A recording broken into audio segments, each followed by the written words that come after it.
සුණා.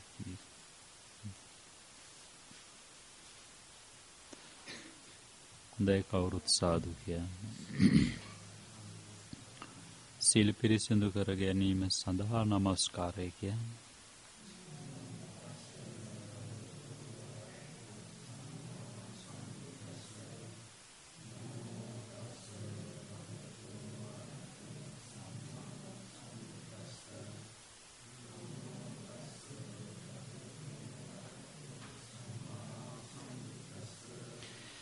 බුද්ධං සරණං ගච්ඡාමි ධම්මං සරණං ගච්ඡාමි සංඝං සරණං ගච්ඡාමි ဒုတိယံ පි බුද්ධං සරණං ගච්ඡාමි ဒုတိယံ පි ධම්මං සරණං ගච්ඡාමි ဒုတိယံ පි සංඝං සරණං ගච්ඡාමි တတိယံ පි බුද්ධං සරණං ගච්ඡාමි တတိယံ පි ධම්මං සරණං ගච්ඡාමි တတိယံ පි සංඝං සරණං ගච්ඡාමි สรณාගමනං සම්පුන්නං පාණාතිපාතා වේරමණී සික්ඛාපදං සමාදියාමි අදින්නාදානා වේරමණී සික්ඛාපදං සමාදියාමි කාමේසු මිච්ඡාචාරා වේරමණී සික්ඛාපදං සමාදියාමි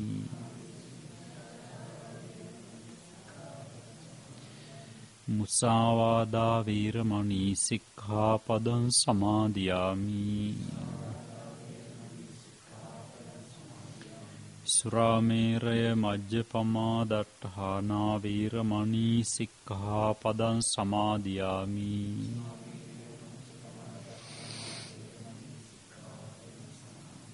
සරණේන සද්ධින් පංචසීලං ධම්මං සාධුකං සුරක්ඛිතං කତ୍වා අප්පමාදීන සම්පාදේත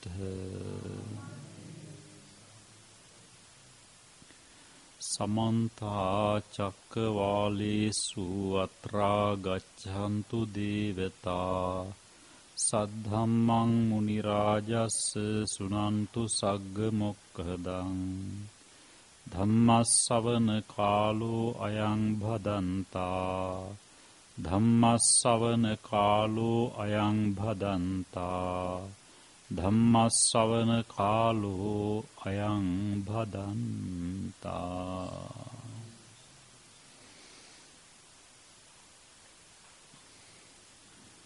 නමෝ තස්ස භගවතු වරහතෝ සම්මා සම්බුද්දස්ස නමෝ තස්ස භගවතු අරහතෝ සම්මා සම්බුද්දස්ස නමෝ තස්ස භගවතු අරහතෝ සම්මා සම්බුද්දස්ස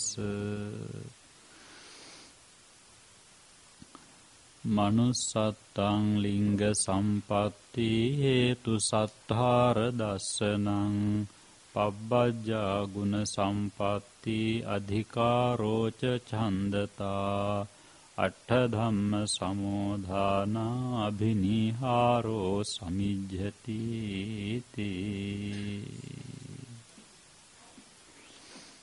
පින්වත්නි දැන්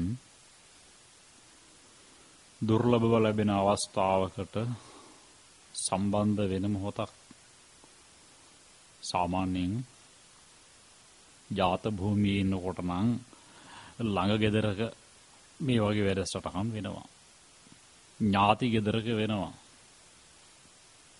යාරස්ථානයේත් වෙනවා තවත් බොහෝ තැන්වලදී සම්බන්ධ වීමේ ඉඩ කඩ වැඩි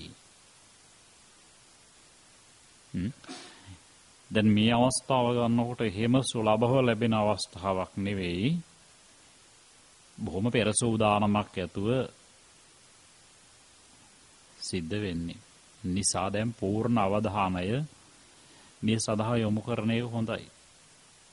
කායික සංවරයක් අවශ්‍ය කරනවා. සාමාන්‍යයෙන් අර පහුගිය සාකච්ඡාවලදී ඒක ඉස්කෝල මහත්මයෙක් මට ඇවිල්ලා කියනවා දැන් ওই විශ්‍රාම ගිහිල්ලා ඉන්න හමුදාපතිතුමා පිළිබඳව මේ පැය දෙකක තුනක විතර ඔය යුද්ධයේ තීරණාත්මක අවස්ථාවලදී සාකච්ඡා කරනකොට මාධ්‍ය සාකච්ඡාවලදී රූපවාහිනී සාකච්ඡාවලදී අතපය ආදී මේ ඉරියව් තියාගත්තු විදිහටම කිසිම කොහාටවත් හැරවීමක් නැවීමක් මොකක්වත් නැතුව ඒ විදිහටමයි කියලා. බලන්න එහෙම ශික්ෂණයක් තියෙනවා එතකොට. එහෙම ශික්ෂණයක් අවශ්‍ය කරනවා. මේ ධර්මයේ සම්බන්ධ කරලා ලැබෙනකොටත් ඔහොමම තමයි. ඊටත් වැඩි.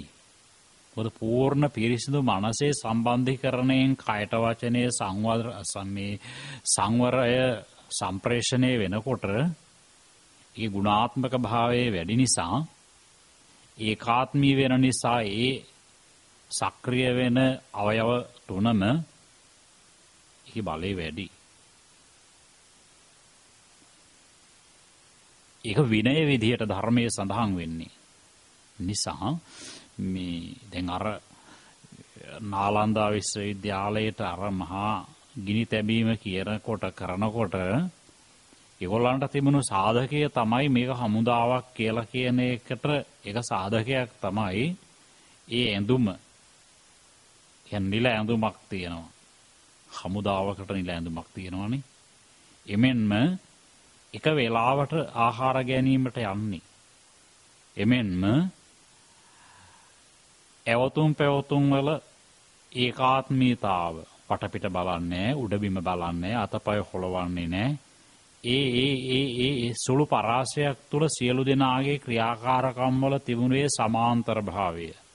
මේ ආදී කාරණා සලකලා තමයි තමයි හමුදාවක් කියලා තීරණය කරේ. ඒ නිසා මේ ශාසනික වශයෙන් බලනකොට ඉහළින්ම තියෙනවා එමෙන්ම ඒ ශාසනික වශයෙන් කායික වාචසික වශයෙන් ඇතිවෙනේ සංයමය සංවරය ශික්ෂණය කියන එක මනස හා බැඳී පවතින අතර ඒ මනස උසස් අර්ථ සිද්ධියක් සඳහා එල්ල කරලා ඉලක්ක කරලා පවතින්නේ. නිසා පින්වතුනි ඒක අවශ්‍යයි. මනසක සංසිඳීම තමයි කියන්නත් කාටවත් බැරිත් උනේ. එමෙන්ම කියපු දේ අහපු හැමෝටම එච්චර දුර යන්නත් බැරි උනේ. අපි කොච්චර අපේ හපන්කම් තිබුණාට අපේ කුසලතා තිබුණාට ඔතනදී අපි බොහෝ දිනක් අසරණ වෙනවා. එක විනාඩි 5ක් එක අරමුණක වැඩි දෙයක් එපා ඉපදිච්ච දවසේ ඉඳලා මැරෙනකල්ම හුස්ම ගන්නවා. ඔය නහය අග පොඩ්ඩක් වදින තැන මෙනෙහි කරන්නකෝ කියලා කියවනම් ඕකම යුද්ධයක් වාගේ. බොහෝ දිනෙකට ඒක බැරි වෙන නිසා නිෂ්ඨාවට යයි තීරණය කරයි මේ කරන්න පුළුවන් දෙයක් කියලා. කරන්න පුළුවන්. එතෙ මුතුමෝ මා මැරෙන්නේ මේ වේදිකාවේ මගේ දකුණු කකුල මේ පැත්තේ වම් කකුල මේ පැත්තේ මෙන්න මේ ඉර මැද මෙතනදී මගේ මරණය සිද්ධ වෙන්නේ කියලා. එච්චර මනස පිළිබඳව පූර්ණ විශ්වාසයක් පූර්ණ අවධානයක් පූර්ණ සංරක්ෂණයක් ප්‍රතිසංවිධානයක් කරලා තිබුණා. එහෙම පුළුවන්. එම නිසා පින්වතුනි මේ මනසනේ හැම තැනටම මේ නිසා මේකේ විශාල ශක්තියක් තියෙනවා. මේ මනසේ තියෙන ශක්තිය ඉහළම මට්ටමට ප්‍රයෝජන ගනිමින් පත් කරපු උතුමා සම්මා සම්බුදුරජාණන් වහන්සේ. ඒ සම්මා සම්බුදුරජාණන් වහන්සේ කියූ අභ්‍යාස මාලාව තුල ඉස්සරහට ගියොත් අනිත් අයටත් පුළුවන් ස්තර තුනක් තියෙනවා. ඒ උතුම් බවට පත් කරගන්න. තුනෙන් එකකට පත් කරගන්න පුළුවන්කම තියෙනවා. නිසා දැන් මේ අවස්ථාවේදී මේ බුදුරජාණන් වහන්සේ දෙසූ ධර්මයේ තුල ඒකේ තියෙන ඉතිහාසය කොහෙන් බැලුවත් පින්වතුනි අනන්‍ය සාධාරණ ඉතිහාසයක් වංශ කතාවක් පුරාවෘත්තයක් තියෙනවා. දැන් මෙවක මිහිඳු මහරහතන් වහන්සේගේ සම්ප්‍රාප්තිය සමරා කෘතවේදීත්වයෙන් කරන පූජෝපහාර බහුල වෙච්ච යුගයක්. බෞද්ධ රටවල් වල. ඉතින් එහෙම බලනකොට ඒ ඉතිහාසයේ ස්වර්ණමය ඉතිහාසයක්. අපි සාමාන්‍යයෙන් ගත්තොත් දැන් අශෝක රජතුමානේ බුදුරජාණන් වහන්සේ පහළ වෙලා බොහොම කෙටි කලකින් කැපී පෙනෙන ශාසනික වශයෙන් බොහෝ කාලයක් ඒ ශාසනයේ පවතිනසේ අඩිතාලම සකස් කරේ. දැන් එතුමා කියන්නේ මම මේ කියාගෙන එන්නේ මේ බුද්ධ ආගමේ තියෙන භෞතික පරිසරයෙන් අනන්‍ය සාධාරණ ඉතිහාසයකින් යුක්ත මේ දහම ආධ්‍යාත්මික වශයෙන් මේ දහම අනුගමනය කිරීම තුළින් මනසට ලැබෙන ඒ අද්විතීය විනිවිදතාව කියන මේ දෙපැත්තෙම මේ දහමේ පවතින ජීවමානකම ඒවා මතු කර දෙන්නට ඕනේ. නැත්නම් අපිට දහම ලැබිලා પરම්පරා ගණනාවක් නිසා සමහර ලාවට අපි බෞද්ධ නිසා මේක කරනවා අනික් කට්ටිය අනික් නිසා ඒක කරනවා ඒ නිසා අපට මේ කියලා මේ නිකන් අර බොහොම දියාරු බෞද්ධකමක් අපට එන්න පුළුවන්. ඕකෙන් කොහෙද චුතිය සිද්ධ වෙලා පටිසන්ධි ගණනාවක් පහු කරගෙන ඒ සීමාවන් අභිභවාගෙන ගිහිල්ලා ඒ ගුණාත්මක ශක්තියක් ඇති කරගෙන මේ උත්තමාර්ථය දක්වා හෙවත් චතුරාර්ය සත්‍ය අවබෝධයේ හෙවත් සිතයි කයයි පිළිබඳව පූර්ණ විනිශ්චයකට මේ කුසලතාවක් හැකියාවක් කොහෙද එහෙම දියාරු තත්වයකින් නිසා දැන් එතකොට බලන්න දැන් අශෝක රජතුමාගේ බුදුරජාණන් වහන්සේ පහළ වෙච්ච සමීප වකවානුවේනේ කියලා තියෙන්නේ කොහමද? අදත් තියෙනවා ඉන්දියාවට ගියා නම් එහෙම පිටින් මේ ශිලාලේඛන මොගල්වරුන් විනාශ කළාට ඒවා විනාශ කරන්න පුළුවන් මට්ටමකට නෙවෙයි පොඩ නැගිලා තිබුණේ. ඒ කියන්නේ ඉන්දියාව කියන විශාල ජන සංචිතයක් හිටපු විවිධ විශාල ප්‍රදේශයක් වපසරයක් ඇතුළත් වෙනවා. එතකොට ඒගොල්ලෝ කතා කරව භාෂාවේ විවිධ වෙනස්කම් තිබුණා. සමානකම් ගොඩක් තිබුණා. දැන් අපි ලංකාව වැනි ඔච්චර භූමි භාගයේ කෙටි එකක නුවර ප්‍රදේශයේ කතා කරන ඇත්තන්ගේ භාෂාවේ දකුණු ප්‍රදේශයේ කතා කරන ඇත්තන්ගේ භාෂාවේ නැගෙනහිර ප්‍රදේශයේ සිංහලයින්ම කතා කරන භාෂාවේ පුංචි වෙනස්කම් තියෙනවා. ඒ වගේ භාෂා හවුලක් තිබුණේ අර වකවානුව වෙනකොට. ඉතින් ඔය මේ අපබ්‍රංශ ශෞරශේනි ප්‍රාකෘත ඊළඟට පාලි මේ භාෂා හුඟක් තිබුණා. ඒතර ඒ භාෂාවක මිශ්‍රකයක් වශයෙන් තමයි අශෝක රජතුමා කාටත් තේරුම් ගන්න පුළුවන් විදිහට ඒ ප්‍රකාශන කරේ. හුදු පාලි භාෂාව නෙමෙයි. හැබැයි පාලි භාෂාවේ ලකුණු එමටයි. ඒතර රාජා කියන එකට ලාජා කියලා ඒ කාලේ පාවිච්චි වුණේ. දැන් අද පොඩි ළමයෙක් කතා කරනකොට හොරා කියවොත් හොලා කියවෙන්නේ. ඒ වගේ ඉතින් ඒ නිසා ඒ රජතුමා එතෙන්ද ඇවිල්ලා කියපු මේ මාගදේ සංඝං අභිවාදනං අභා මේ මගදේ වාසය කරන මගදේ දේශයේ වාසය කරන සංඝ රත්නයට වන්දනා කරලා ස්වාමින් වහන්සේලාට වන්දනා කරලා අපාබාධතාංච පහසු විහාලතාංච සැප දුක් විචාරනවා. ඒකේචි භන්තේ භගවතා බුද්ධේන භාසිතා භාග්‍යවත් බුදුරජාණන් වහන්සේ දේශනා කරන ලද යම් ප්‍රකාශන වේ නම් සවේචේ සුභාසිතේ ඒ කොම සුභාසිතයි. ඔය විදිහට සෙල්ලිපි 100 ගණන් තියෙනවා පින්වතුනි. යතින් බලනකොට ඒ සම්භවය ඒ වංශ කතාව එහෙමම තමයි ලංකාවටත් ආවේ.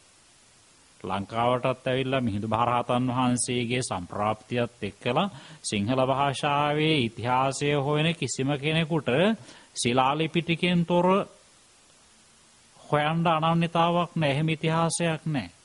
පරුමක පලිකද පුත හරුමස උපසකලෙනේ අගත අනගත චතුදිස සගසදිනේ. මේ පරුමක පලිකද උපාසක මෙතුමාගේ පුතාගේ ලෙන වාසස්ථානයේ සතර දිගින් අගත අනගත පැමිණි නොපැමිණි මහා සංඝරත්නයට පුදන ලදී.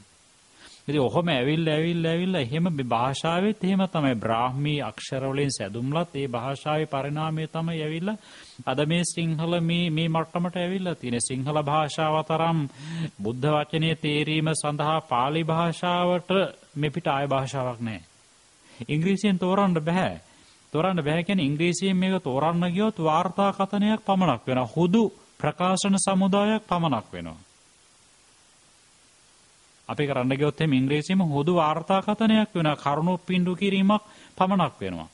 මොකද අපි සිංහල භාෂාවේ ඉතිහාසය ඉගෙන ගත්තට සාහිත්‍ය ඉගෙන ගත්තට මේ ව්‍යාකරණයේ මුල ඉඳලා අගට ඉගෙන ගත්තට මේ නිසඳස් ඉගෙන ගත්තට කාව්‍ය ඉගෙන ගත්තට අපිට එහෙම ඕගොල්ලන්ට වුණත් ඕගොල්ලන්ට ඉංග්‍රීසි සිංහලත් නෑ මං හිතන්නේ මට්ටමට මේ ඉංග්‍රීසි භාෂාවේ එහෙම අපිට ප්‍රවීණත්වයක් අපි සිංහලනේ එහෙම නෑ ඉතින් අපි ඉංග්‍රීසි වලින් වචන කීපයක් ගත්තොත් ඒක ඉංග්‍රීසි කියලා කියන්නේ බොහොම සරල භාෂාවක්නේ ඒකට අර ගැඹුරු මේ ධර්මයක් දෙන්න ලේසි නෑ අර විදිහට හුදු කාරණා සමුදායක් වාර්තාකථනයක් බවට පත්වේ. එතකොට පාලි භාෂාව හැර ධර්මයේ තෝරනවා නම් හොඳම භාෂාව සිංහල භාෂාව. නිසා සිංහලෙන් කියන්න. නිසා දැන් ඔන්නෝම ඉතිහාසයේ භෞතික පරිසරයෙන් තව ගොඩාක් තියෙනවා කියන්න ගියොත් මේ ලංකාවේ සෙල්ලිපි කටපාඩම් කරපුවා වගේ. දැන් ওই ටිකම ඇති එතකොට. අර වචන බලන්නකො. ඊළඟට දැන් ඔතනදී ඇවිල්ලා දැන් ආධ්‍යාත්මික වශයෙන් ඔප්පු වෙන ධර්මය කියන්නේ දැන් ධර්මයක් මේ වෙලාවේ සිහි කරලා දැන් මෙහෙම බලන්නකෝ. දැන් බුදුරජාණන් වහන්සේගේ දෙසූ ධර්මයේ චතුරාර්ය සත්‍යය. චතුරාර්ය සත්‍ය ධර්මය ගත්තට පස්සේ දැන් මෙහෙමනේ මෙහෙම කියන්නේ. ඊයේත් ඔය කිව්වා මං හිතන්නේ. මෙහෙමයි. අපි කියන්නේ දැන් බුදුරජාණන් වහන්සේ දුක්ඛ සත්‍යයක් දේශනා කළා. බුදුරජාණන් වහන්සේ සමුදය සත්‍යයක් දේශනා කළා දුකට හේතුව කියලා. එතකොට දුකට හේතුව දුක ඇති වෙනවා කියලා කීවට පස්සේ මේ මැරිලා ඉපදෙන එක පේන්නේ ටික දෙනෙකුට. ඒක බොහොම ටික දෙනෙකුට පේන්නේ. ධර්මයේ අහාලෙකයි මෙලොවදීම පේනවා දැම්ම පේනවා. නිකන් මෙහෙම හිතන්න. ඔයගොල්ලෝ සාමාන්‍යයෙන් පින්කමක් වෙනුවෙන් සෑහෙන මුදලක් යොමු කරලා යම් කිසි තැනක පින්කමක් කරා කියන්නකො. පිට රුවන්වැලි සෑයට ගිහිල්ලා කරා කියලා. විශාල පින්කමක් කරලා ලක්ෂ ගණක් වේදම් කරලා. ඕගොල්ලන්ගේ ඒ හා සමාන මුදලක් පින්කම කරලා යනකොට ඕගොල්ලන්ගේ සොර සතුරු අරගෙන මුදල් පස්සොම්බිය තිබිලා. දැන් බලන්න දැන් ඕගොල්ලන්ට අර මේ පින්කම කරන්නට යොමු වෙච්ච හැබැයි හොඳ ඥාන සම්ප්‍රයුක්ත කෙනෙක් වෙන්නට ඕනේ. නැත්නම් දීලත් සමාවලට නම කියව ගන්නට නම් එයාට පස්සේ පසුතැවිල්ලක් එනවා. එහෙම නෙවෙයි. කම්පල දැනගෙන සාමාන්‍ය ධර්මඥානයක්වත් ඇතුව දැන් කලා යා ලෝභාදයේ සමහ මුල් වෙච්ච චිත්ත පරම්පරාවක් පහළ වෙන විදියට රුවන්වැලි සෑයට ලොකු උපහාරයක් කළා. පූජාවක් මොකක් හරි කරා. අපි කියමුකෝ වටේට ගේට්ටුවක් හැදුවා කියලා. රන් වැටක් සකස් කරා කියන්නෝ. දැන් එහෙම සකස් කරලා ආවා ඕගොල්ලන්ට දැන් ඒක පිළිබඳව හරි සතුටක් තියෙන්නේ. හැබැයි නැති වෙච්ච මුදල් පසොම්බිය ගැන අන්න දුකක් එනවා. ඒ හේතුව තෘෂ්ණාව නැතුව කලා බුදුන් උදෙසා ආර පූජාව. හැබැයි නැති වෙච්ච මුදල් පසොම්බිය තෘෂ්ණාව අත්හැරලා තිබුණේ නැහැ. ඔය තියෙන්නේ තණ්හාය ජායති සෝකෝ තෘෂ්ණාව නිසා ශෝකය ඇති වුණා. තෘෂ්ණාව නැති කරා නත්ති සෝකෝ කුතෝ භයං. ශෝකයක් නැහැ. ඒ ඔය තියෙන්නේ ඔන්න ධර්මය. ඔන්න ධර්මයේ හිත ඇතුලෙන් උරංගා බලන හැටි සත්‍යතාව. ඉස්සරලා කියවේ බාහිර පරිසරයෙන් ආපු ඒ භෞතික සාධක තුලින් මේ ධර්මයේ පවතින ජීවමාන භාවය මතු කළ හැටි. ඉතින් ඕක ඔතන නතර වෙන්න නෙමෙයි.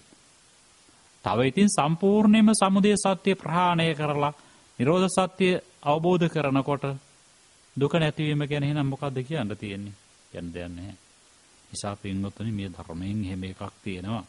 නිසා මේක හැමෙන් ඇල්ලුවට අහු වෙන්නෙත් නැහැ. මේකට කැප වෙලා පේවිලා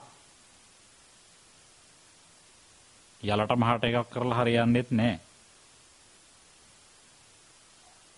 දන්දහංගි කරෝතෝ පුඤ්ඤං පාපස්මින් රමති මනෝ. කාලයකට සැරයක් කරනකොට පාපේටම නැවෙනවා. මිහිත කියන එක මොහොතකදී බොහොම ප්‍රශංසාර්හයි. එක වෙලාවකදී හිරේ දාන්න වටිනවා අල්ලලා. මරණීය දඬුවම් දෙන්න තරම් වටින මට්ටමට මේ හිත. එහෙම තත්වයක් මේ මනසේ තියෙන බොහොම සුළු මොහොතෙන්. නිසා පින්වතුනි ඒ නිසා මේ කාලෙන් කාලට කරනවා කියන එක අදහස් කරේ මේ හැමදාම දන් දෙන්න කියන කතහන්දරේ නෙවෙයි. හැමදාම බුදුගුණ ටිකක් හරි මෙනෙහි කරන්න ඕනේ කියන එක. ඒතොර මනසේ අර පැන නැගිලා රෝපණය වෙන කෙලෙස් වලට අභියෝගයක් එනවා. අනික්කව පිරිසිදු කරනවා වගේම මනසත් කිලුට වෙනවා. මනස කිලුට වෙන එක ඉතා බරපතලයි. බොහෝ භව ගණනාවකට ඒක බලපානවා දුක් පිනිස. නිසා ඒකත් සංශෝධනය කරන්නට ඕන, පිළිසකර කරන්නට ඕනේ. නිසා ඒ පිළිසකර කිරීමට තමයි මේ වගේ පින්කම් තුලින් අපි පණ්ඩරයක් ලැබිය යුත්තේ. විනෝදාංශ වශයෙන් නම් මේව කරන්න ඕනේ නෑනේ. නිසා එහෙම කල්පනා ශක්තියක් තියෙනවා. ඉතින් මේ නිවන් අවබෝධ කරගන්න, චතුරාර්ය සත්‍ය අවබෝධ කරගන්නනේ බුදුරජාණන් වහන්සේ බණ කිව්වේ. ඒක හොඳට මතක තියාගන්නට ඕනේ. නැත්තම් අපට අමතක වෙනවා. ඒ සඳහායි බුදුරජාණන් වහන්සේ ධර්ම දේශනා කළේ. ඇයි මහා දුකක් එක්ක මේ කියන්නේ? එතන උපදිනවා, කලක් ජීවත් වෙනවා, මැරෙනවා. තව තැනක ඉපදිනවා, කලක් ජීවත් වෙනවා, මැරෙනවා. සැප වැඩි තැන් වලටත් යනවා දුක් අඩු. දුක් වැඩි තැන් වලටත් යනවා සැප වැඩි. සමසම වාගේ වැඩ කරන මණ්ඩලවත් ඉන්නවා. ඉතින් මේවා එක පාරට ඔක්කොම තල්ලු කරන්න බෑ කායිවත් හිතවලට. අනිත් දේවල් හිතන්න ආසේ බොහොම නිවි හැනෙille මේවා කල්පනා කරලා බලන්නට ඕනේ. එතකොටයි මේ වගේ අර්ථය සැලවෙන්නේ බුදුරජාණන් වහන්සේ වදාළ ස්තරයෙන්. ඒතකොට දැන් හොඳම වැඩේ තමයි ඇත්තමයි විශාල ආරක්ෂාවක් සැලසෙනවා. බුද්ධත්වයේ වාගේ දෙයකට හිත නමාගෙන ජීවත් වෙන්න පුළුවන් නම්, හැබැයි එහෙම හිත නමන්න විශාල ධර්මඥානයක් ඇතුව තමා කැප වෙන්නට ඕන. නිකාම බුදු බව ලැබේවා කියලා හිතුවා කියලා හරි මොකක්වත් වෙන්නේ නැහැ. එහෙම හිතන්නේ අපි දන්න බුදු බවකුත් නැහැ. සමහරලාට එහෙමයි එන්නේ. ඒතකොට විශාල ධර්මඥානයක් ඇතුව තමා මේ සඳහා කැප වෙලා පෙවිලා යනකොට ඒ වගේ දෙයකටම හිත නමා ගන්න පුළුවන් නම් ඒ චිත්තෝත්පාද මාත්‍රේ පවා බුදුරජාණන් වහන්සේ වදාළේ එහි ආනිසංස පමණ කළ නොහැකි කියලා. ඉතින් මේ ඔක්කොටම ඒ தത്വයටපත් වීමේ ශක්තිය මේ ඔක්කොටම තියෙනවා. එක්කෙනෙකුටවත් නැත්තේ නෑ. අවශ්‍ය කරන්නේ ඒ බුදුරජාණන් වහන්සේ කියපු ආකාරයට මනස හසුර වීම සඳහා පෙළ ගැහෙන එක. එතනදී අපිට ලොකු කැපකිරීම සමුදායක් කරන්න වෙනවා. මොකද මහන්සියේ, ක්‍රමවත් මහන්සියේ, විධිමත් මහන්සියේ, නිවැරදි මහන්සියේ ප්‍රතිඵලය උසස්නේ. ඒක එහෙමනේ. පොල් කඩන්න යන කෙනාට එච්චර මහන්සියක් වෙන්න දෙයක් නැහැනේ පුංචි කාලේ ඉඳලා. හැබැයි ඉංජිනේරු වෘත්තියකට යන්න, වෛද්‍ය වෘත්තියකට යන්න එයාට වෙන මහන්සි වෙන්න තියෙන කොටස වැඩි. ඒ වගේ ඔක සෑමතැනටම සාධාරණ සිද්ධාන්තයක්. නිසා අතෙන් මනස දියුණු කරනවා කියන එක හරි අමාරු වැඩක්. හැබැයි එතෙන්ද මනස දියුණු කිරීමට අදිෂ්ඨාන කරගෙන යන කෙනෙකුට තරම් සසර ගමන උනත් සැපදායක වෙන්නේ නැහැ වෙන කිසිම කෙනෙකුට. පිටින් බලන කෙනෙකුට එන්න පුළුවන් ඉතින් මේ ජීවිතේ මැරෙන්නත් උනානේ, අනුන්ට ජීවිතේ දෙන්නත් උනානේ, මේ අතපය කපලා දෙන්නත් උනානේ, ඇස් ගලවලා දෙන්නත් උනානේ කියලා පිටින් බලන කෙනෙකුට කරන්න පුළුවන් දේවල්ද කියලා හිතේ.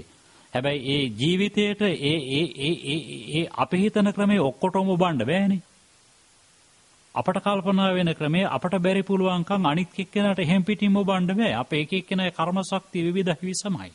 නිසා දැන් මහා බෝසත් ජීවිතයක් ගත්තට පස්සේ ඒක වැඩ පටන් ගන්නකොටමත් විශාල ධර්ම ශක්තියක් ඇතුව. ඒකනේ කීවේ මනුස්සත්තං බුදු බව සඳහා වැඩ කරනවා කියලා කියන්නේ හිතේ පවතින ලෝභ ද්වේෂ මොහ දුරු කරලා, ලෝභ ද්වේෂ මොහ අනික් අයගේ දුරු කිරීමට මාර්ගෝපදේශකත්වයේ දීමට සුදුසු කෙනා බුදු.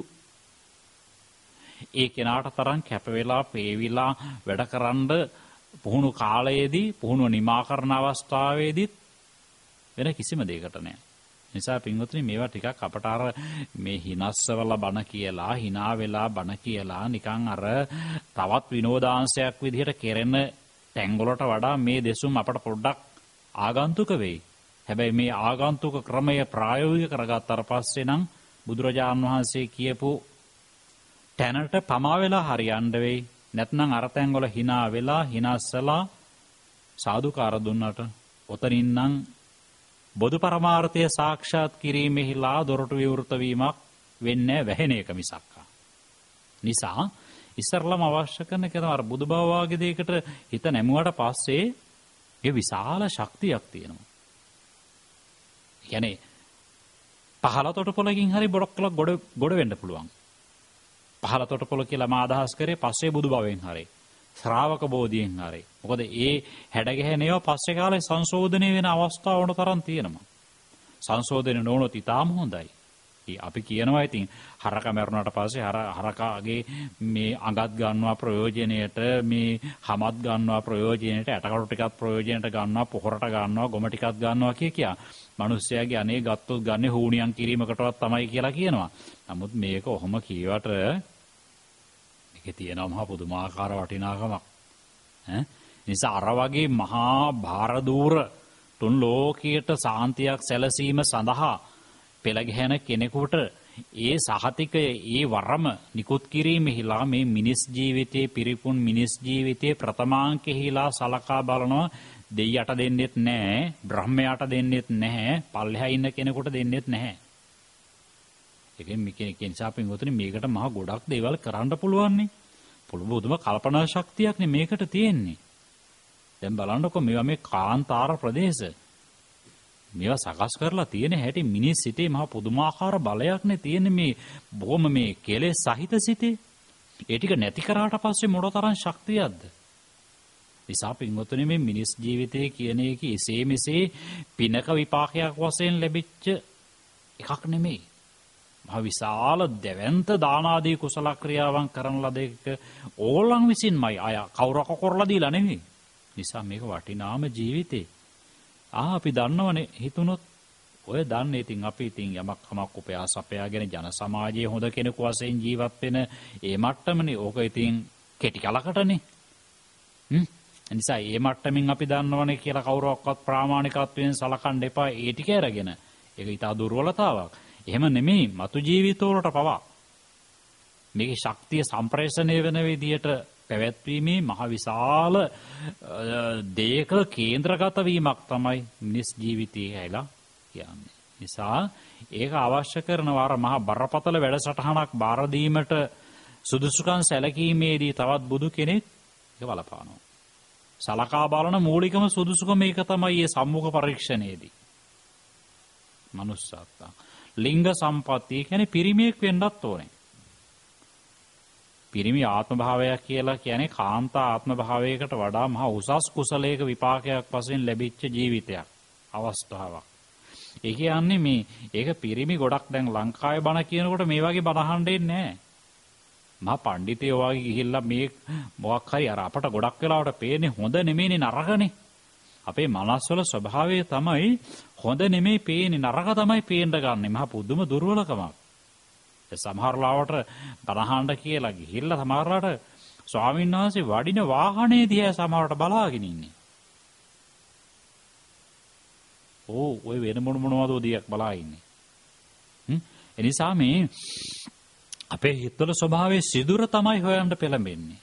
ಗುಣ කතා කරන්න ගියොත් ගුණේ නතර වෙන්නේ සමහරලාට අගුණයක් කෙලවර කරලා. නිසා පින්වතුනි මේ පිරිමි ගොඩක් වෙලාවට පිරිමින්ට පින තිබුණාට ඒක තේරුම් අරගෙන නැහැ. දැන් මෙතන නම් ඉන්නවා. ඉතින් මම දන්නේ නැහැ, මට පරිචිත විචාරණක් ඥානෙ නැහැ. මේ ඇසීමේ බලාපොරොත්තු වෙන්න ආසක්ත වෙලා නිමග්න වෙලා මේකෙන් යමක් උකහා ගන්න ඕනේ කියන අදහසේද ඉන්නේ කියන එක. බුදුරජාණන් වහන්සේත් ඔක්කොම ඔය ඇතුළ බලබලා හිත බලබලා දේශනා කරන්නේ ඇතම් අවස්ථාවල තමයි ඒක කරන්නේ. නිසා ඒක කිසි ප්‍රශ්නයක් නැහැ. ලක්ෂයක් හිටියොත් එක්කෙනෙක් නම් මේක ගන්නෙ වැඩිත් එක්ක. බුදුරජාණන් වහන්සේ ලක්ෂ කෝටි ගණන් පිරිස් වලට එක්කෙනා එල්ල කරලා ගියා. ඒ පේසකාර දියණිය මුල ඉඳලම පදනම සකස් කරනවා. මුල ඉඳලා සකස් කරා කියලා කියන්නේ දා ගියා වැඩියා මාස 3කට කල් ඇතුව තමයි මේ වැඩසටහනට අත්විවරම දැම්මේ. බණ කියලා ගියා. මරණ සතිය ගැන කීවේ අවුරුදු 16යි. ජීවිතයේ ස්වභාවය අනිත්‍ය දුක්ඛ. මේ ජීවිතයේ අනියතයි, මරණය නියතයි. අවුරුදු 16 දී දැන් නිතර හිතනවා. දැන් අපි නම් හිතන්නේ නාකි වුණාට පස්සේ, කබල් වුණාට පස්සේ මෛත්‍රිය හිතනවද කියලානේ. නෑ. එතකොට සමහරට එකපාර හිතන්න ගියොත් භයක් ඇති වෙන්නේ. මුගක් පුරුදු කරපු මානසික පසුබිමක් තිබෙච්ච නිසා නිතරම හිතුවා. ජීවිතේ නම් මැරෙනවා තමයි. ඒක ස්ථිරයි. මරණය නම් ඒකාන්ත තමයි. ඇත්තයි. හැබැයි අපි මැරිච්ච වාර අනන්තයි. මතු ඉපදුනොත් ඒත් මැරෙනවා ඒකාන්තයි. මේම සම්බන්ධ කරලා බුද්ධිමන්තව මෙයා හිතුවා. මාස 3කට පස්සේ තායෙත් වැඩියා. දහස් ගණක් පිරිසක් හිටියා. බණහඬ ශාලායි බණ පටන් ගත්තේ නැහැ. මේ අවුරුදු 16 දුව එනකල් බලා හිටියා බුදුරජාණන් වහන්සේ. ආවට පස්සේ බුදුරජාණන් වහන්සේ ඇහුවා මේ දුව කොහේ ඉඳලා දෙන්නේ? දන්නේ නැහැ ස්වාමීනි. දුව කොහෙද යන්නේ? දන්නේ නැහැ ස්වාමීනි. දන්නේ නැන්ද? දන්නවා ස්වාමීනි. දන්නවද? දන්නේ නැහැ ස්වාමීනි. මේ පිරිසට මහා මේ ළමයා මේ බුදුරජාණන් වහන්සේට කොලොප්පම් කරනවද? දන්නේ නැති මොකද? ගෙදර ඉඳලා එනවා කියලා කියන්නේ එපා. මිනිස්සුන්ට හරිය කුතුහලයක් ඇති වුණා. ඊපස්සේ බුදුරජාණන් වහන්සේ කුතුහලය වියකෙනසේ ප්‍රශ්න ඇහුවා. එයි මේ කොහේ ඉඳලාද එන්නේ කියනකොට මේ දන්නේ නැහැ කියේ. ස්වාමීනි කොහෙන් චුත වෙලා මෙතන ප්‍රතිසන්දි ගත්තද කියලා මම දන්නේ නැහනේ. ඒකයි දන්නේ නැහැ කියලා කිව්ව බුදුරජාණන් වහන්සේ සාදුකාර දුන්නා. කොහෙද යන්නේ කියනකොට දන්නේ නැහැ කියේ. ඒ නිතර මරණය ගැනනේ හිතන්නේ. මේ මෙරිලා කොහාට ප්‍රතිසන්දි වාසී යයිද කියලා දන්නේ නැහනේ ස්වාමීනි. ඒකයි දන්නේ නැහැ කියලා කිව්වේ. දන්නේ නැද්ද කියලා අහනකොට දන්නවා කිව්වේ. මැරෙනවා ගණන් අනිවාර්යෙන් දන්නවා ඒකයි ස්වාමීනි කියලා කිව්වා. එතකොට මේ දන්නවද කියලා ඒකට දන්නේ නැහැ කිව්වේ. කොහොම මැරෙයිද කියලා ස්වාමීනි දන්නේ නැහනේ ඒකයි කියලා කිව්වා. බුදුරජාණන් වහන්සේ සාදුකාර දුන්නා. බලන්න එතකොට ඒ චින්තන රටා ඒ සිතුම් පැතුම් ආකල්ප සංකල්ප වල අපේ සිතුම් පැතුම් ආකල්ප සංකල්පෙත් එක්ක නිකන් අහසට පොළොවාගේ නේද? හැබැයි එහෙම හිතලා තිබ්බ කෙනෙකුට මරණය එනකොට දුක එයිද? අපි නිකන් හිතලා නැතුව ඉඳලා අපට දුක එයිද කියලා හිතලා බැලුවොත් අන්න එතනින් පේනවා අපි ගොඩක් පල්ලෙහා කියලා. මරණය එනකොට පුළුවන් නම් හිතේ ශක්තිය පූර්ණ වශයෙන් අධ්‍යයනය කරගෙන ඉන්න ඔය ජීවිතය තුළ තියෙන ඇතුළත ශක්තිය මෙපමණකයි කියලා කියන්න බෑ. තෘෂ්ණාව ගොඩාක් අඩුවෙත් ජීවිතයක් කියලා හිතන්න පුළුවන්. ඉඳුරාම කියන්න පුළුවන්. නිසා පින්වත්නි මේ ජීවිතය හරි වටින දෙයක්. පිරිමි ජීවිතය. ඒ කීවේ කාන්තාවගේ ජීවිතය කියනකොට ඊට වඩා පිරිමියාගේ ජීවිතේ වඩා ගොඩාක් කුසල විපාකයක් කියලා කිව්වේ. පිරිමියාට නැති කාන්තාවට ආවේනික දුක් පහක් කිව්වේ. පංචමානි භික්කවේ මාතුගාමස් ආවේනිකානි දුක්ඛානි කියලා දුක් පහක් තියෙනවා. පිරිමියාට අදාළ නැහැ. මාතුගාමෝ දහරෝ පතිකුලං ගච්ඡති. තරුණ කාලයේදී මේ කාල නම් අවුරුදු 12 13 වෙනකොටම ස්වාමි කුලයට යනවා. ඥාතකේ විනා හෝති. සහලේ මව්පියාදී ඥාතීන්ගෙන් වෙන වාසය කරන්නට වෙනවා. එහෙම වෙනවා. උතුණී හෝති. උතුණී වීම සිද්ධ වෙනවා. ස්වාමි පිරිමියාට නැහැනේ. ඉතින් ඒක දුකක්නේ. ගබ්බිනී හෝති විජායිනී. දරු ගැබ් ගන්නවා වදන්නට ඕනේ. ඉතින් ඕක ලේසි වැඩක් ඈ. මා කියන්නේ කෘත්‍රිම ක්‍රමයට බිහි කෙරෙව්වත් දරු ගැබ් ගන්න එක 9 මාසක් කුසේ දරනවා කියන එක ඒක මහා වෙහෙසකර වැඩක්. ඊළඟට ස්වාමියාට මෙහෙ කිරීමට පත් වෙනවනේ බොහෝ සෙයින්. ඇතැම් තැන් වල නම් නැතුව ඇති. නමුත් බොහෝ සෙයින් ස්වාමියාට ආවතේව කරන්නේ භාර්යාව. ඉතින් ඒක මේ ටික දුක් එතකොට. ඒවා එකක්වත් ස්වාමියාට නැහැ. ඒ නිසා පිරිමි ආත්ම භාවය කියලා කියන්නේ මහා උසස් කුසලයක විපාකයක් වශයෙන් ඇවිල්ලා තියෙන පිරිමි ඒක වැඩිපුර තේරුම් ගන්නට ඕනේ. තේරුම් ගන්නවා කියලා කියන්නේ වෙන මොකක්වත් නෙවෙයි. සීල සමාධි ප්‍රඥා තුලට අවතීර්ණ වෙනවා කියන එකයි. ධර්මඥාන භාවනා ඥාණයට කිට්ටු කරන්න උත්සාහවත් වෙනවා කියන එකටයි. වෙන මොකක්වත් නෙවෙයි තේරුම් ගන්නවා කියන්නේ. හේතු. එතකොට මේ මිනිස් ජීවිතයත් එතකොට මිනිස් ජීවිතේ පමණක් බෑ පිරිමි ආත්ම භාවයකුත් අවශ්‍ය කරනවා අර කියන මහා දැවැන්ත කාර්යයක් භාර දෙනකොට ස්ථිර කරලා කරගෙන යන්න. ලිංග මනුස් ලිංග හේතු. මේක එසේ මෙසේ වැඩක් නෙවෙයි අනුන්ගේ හිත හදන්න පවා යන ගමනක් නිසා ඒ ජීවිතයේදී උත්සාහ කළොත් ලෝභ ද්වේෂ මොහ ක්ෂය කරලා දැමීමට තරම් තව විදිහකට කිව්වොත් රහත් වීමට තරම් මනස වඩලා තියෙන්නට ඕනේ පරණ ජීවිතවලදී. මොකද නැත්තම් කෙලෙස් බහුල කෙනාට මොන දේ දුන්නත් රඳන්නේ නැහනේ. කෙලෙස් බහුල කෙනා නිකන් කපුටා වාගේ. කපුට කෑම එරන් යනවා ගිහිල්ලා හංගනවා කපුටටවත් අමතකයි කොහෙද හැංගුවේ කණ්ඩ ගොණ කියලා. කෙලෙස් බහුල කෙනාගේ හිත දුවනවා කෙලවරක් නැහැ. කය තියෙයි එක තැනක. හිත රන්නත්තරේ ඇවිදිනවා. කිසි ප්‍රමිතියක් නැතුව ඇවිදිනවා. අනේකයි. ඉතින් ඒ නිසා මේ කෙලෙස් බහුල කෙනාට අර වගේ භාර දూర කාර්යයක් භාර කරන්නේ නැහැ. ඉතින් ඒ නිසා මේ විදිහට ආන්නේ මේ උත්සාහ කළොත් ඒ ජීවිතයේදී රහත් වෙන්න තරම් කුසල් මෝරලා සීල සමාධි ප්‍රඥා පුරලා තියෙනටත් ඕන. ඒක සුදුසුකමක් අර සම්මුඛ පරීක්ෂණයෙන් සමර්ථ කිරීමට. සම්මුඛ පරීක්ෂණයේ සමර්ථ වුණාට ඔක්කොම හරි නෑ. ඒ සමර්ථ වෙන්නේ අර බාහිර දూరు කටයුත්ත කරගෙන යන්න පුළුවන් කියන தત્ත්වය සලකලා සමර්ථ කරන්නේ. ඒක අවශ්‍යයි එතකොට. ඒක බලනවා බුදු කෙනෙක්. පබ්බජ්ජ පැවිදි වෙලා ඉන්නත් ඕනේ. දැන් පැවිදි නොවුනොත් ඔවා පිළිබඳව හිතන්නවත් දැන් ඕගොල්ලන්ට හිතෙන්නේ නැහැ නේද මේ අපි කියන જાතියේ තරම් වැඩිපුර. මේ අපි හිතන පැත්තක් පිළිබඳව කොහොමත් අපේ සිතුම් පැතුම් ආකල්ප සංකල්ප වල විශාල පරාසයක් අතරක් තියෙනවනේ. ඒතර පැවිදි වීමත් ඒකත් තියෙන්නට ඕනේ බුදුරජාණන් වහන්සේ වදාළ භූමිකාව තුල ක්‍රියාත්මක වෙන. එහෙම නැත්නම් ඉතින් පැවිද්ද කියලා නම තිබුණාට හරියන්නේ නැහනේ. සිතුම් පැතුම් ආකල්ප සංකල්ප වල ගිහි පැවිදි අයගේ විශාල වෙනසක් තියෙන්නට ඕනේ. විශාල වෙනසක් තියෙනකොට ඒක තොර තමයි පැවිද්ද කියන එකේ යථාර්ථයක් වෙන්නේ. නැත්නම් නැවත වතාවක් පැවිදි වෙන්න වෙයි. නැවත වතාවක්. ඒ නිසා අන්නේ විදිහට මේ කෙලෙස් වල අඩු බවක් අවශ්‍ය කරනවා. කෙලෙස් වල අඩු බවක් කියන්නේ ඇලීම් වශයෙන් හරි ගැටීම් වශයෙන් හරි පින්වතුනි ප්‍රබල වශයෙන් ගන්න නැති වෙන්න පුළුවන්කමක් තියෙනවා නම් ඒක පැවිදි ජීවිතයේ රැඳීම සඳහා පැවතීම සඳහා උන්නතිය සඳහා අභිවෘද්ධිය සඳහා ඒක විශාල තල්ලුවක් දෙනවා. නිසා ඒක අවශ්‍ය කරන පැවිදි ජීවිතයක් කියලා කියන්නේ කෙලෙස් අඩු කිරීමට ආපු තැනක්. කෙලෙස් වඩන්න ආපු තැනක් නෙවෙයි. නිසා ඒක හොඳට තරයේ මතකෙහි තියෙන්නට ඕන අවසානයේ දක්වාම ඒ භූමිකාව අවශ්‍යයි. මොකද නැත්තම් ගිහි කෙනෙකුට ඒ වාගේ බරපතල තනතුරක් දුන්නට එයාගේ තියෙන වැඩත් එක්කලා ස්වාමියාගේ වැඩයි, භාර්යාවගේ වැඩයි, දූ දරුවන්ගේ වැඩයි, සමාජමේ වැඩයි, කෙලෙස් වැඩෙන වැඩයි, හම්බු කරන්නයි ඔක්කොමත් එක ගියාට පස්සේ අර පැවිදි උතුමන්ට තියෙන ඒ ස්වාධීන ස්වෛරී භාවයෙන් හැබී මේ කෙලෙස් වැඩෙන වැඩවලින් අඩු එහෙම පසුබිමක් නැහනේ.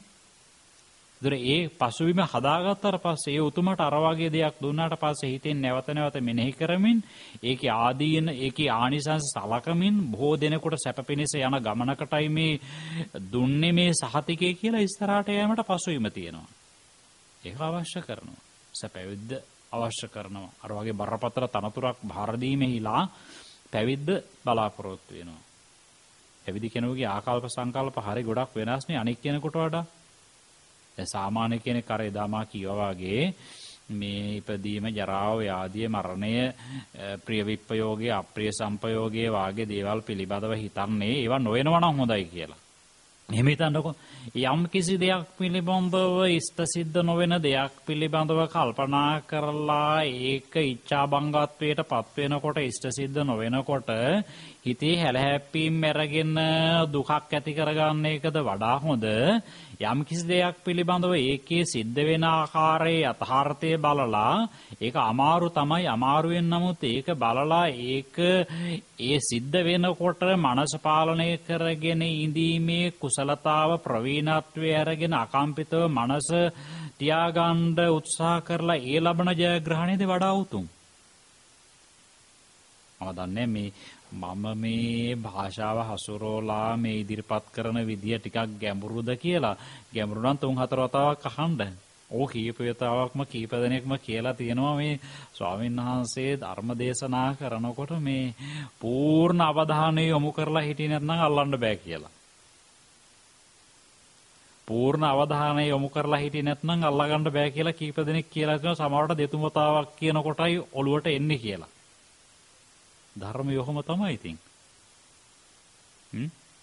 එහෙම නැත්තම් ඉතින් අපි ධර්මයේ දැනගත්තත් ඉතින් නිකන් අර මේ යම්කිසි වෘත්තියක් උදෙසා යමක් ඉගෙන ගන්නෙ. ඒක වෘත්තියෙන් එහා ලෝකයකට බලපාන්නේ නැහනේ. ඉතින් ඒකට වඩා මේක ජීවිතයට කෙලින්ම ජීවිතය තුලින් ක්‍රියාත්මක විය යුතු ධර්මය. ඒ නිසා මේක පූර්ණ අවධානය යොමු කරන පමණක් නෙමෙයි පූර්ණ වශයෙන් ජීවිතය තුලින් සක්‍රිය කළ යුතු ධර්ම. අවධානය නැත්නම් සක්‍රිය කරන්න ඉතුරු වෙන්නේ මොකක්ද?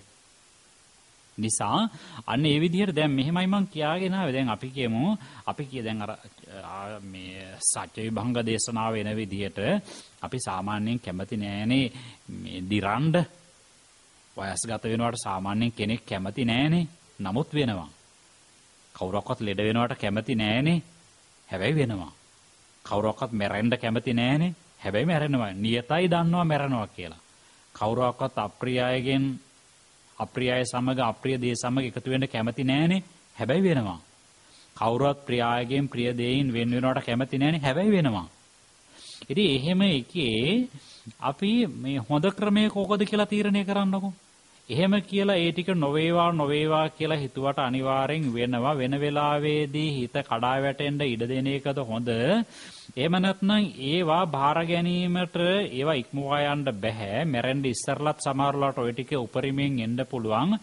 ඒවා බාර ගැනීමට සුදුසු තත්වයට මනසට ටිකක් පන්නරයක් දීලා ශක්තියක් දීලා මුහුණ දීමේ ආත්ම ශක්තිය ගොඩනගා ගන්න එකද හොඳ. පැහැදිලිනේ.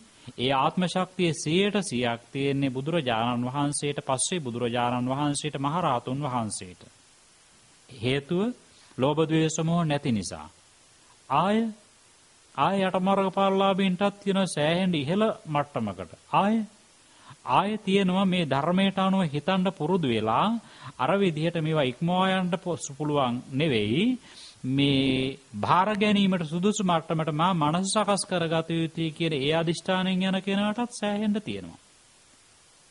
ඒ අදිෂ්ඨානයෙන් යන කෙනාටත් ඒ අත්දැකීම් හමුවේදී සාමාන්‍ය කෙනෙක් අඬන වැළපෙන දීනත්වයට වැටෙන මට්ටමට නොවැටි සෑහෙන මට්ටමකට ආරක්ෂා කර ගැනීම හැකියාවක් තියෙනවා.